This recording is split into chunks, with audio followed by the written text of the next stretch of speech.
గ్రామాలు నూతన హంగులు సంతరించుకునే పరిస్థితి చంద్రబాబు పాలనలో వచ్చింది. సత్తెనపల్లి ఎమ్మెల్యే కన్నా లక్ష్మీనారాయణ.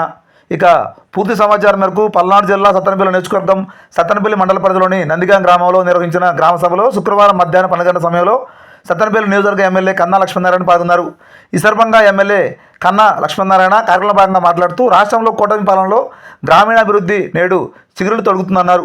ముఖ్యమంత్రి చంద్రబాబు గ్రామీణ స్వరాజ్యానికి పెద్దపీట వేశారన్నారు. జీవం కోల్పోయిన పంచాయతీ వ్యవస్థకు చంద్రబాబు ఊపిరి ఊది బ్రతికిస్తున్నారని తెలిపారు. జగన్మోహన్ రెడ్డి 5 ఏళ్ల పాటు చీకట్లో మగ్గిన గ్రామాలు నేడు వెలుగులతో నిండబోతున్నాయన్నారు.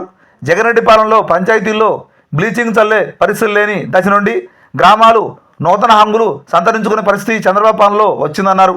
జగన్మోహన్ రెడ్డి గత 5 ఏళ్లలో పంచాయతీలు చెల్లించాల్సిన 13,000 కోట్లు తన సొంత ఖాతాలకు మళ్లించుకుని గ్రామాలకు ద్రోహం చేశాడని తెలిపారు.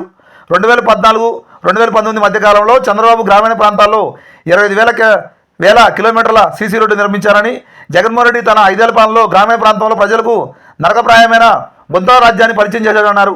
చంద్రబాబు ముఖ్యమంత్రిగా బాధ్యతలు చేపట్టిన 2 నెలల్లోనే గ్రామీణాభివృద్ధి కోసం 15వ ఆర్థిక సంఘం నుండి వచ్చిన 990 కోట్లు మరియు జలజీవన్ మిషన్ కింద రాష్ట్ర వాటాగా 500 కోట్లు మొత్తం 1,490 కోట్లను గ్రామ పంచాయతీల ఖాతాలకు జమ చేశారని తెలిపారు.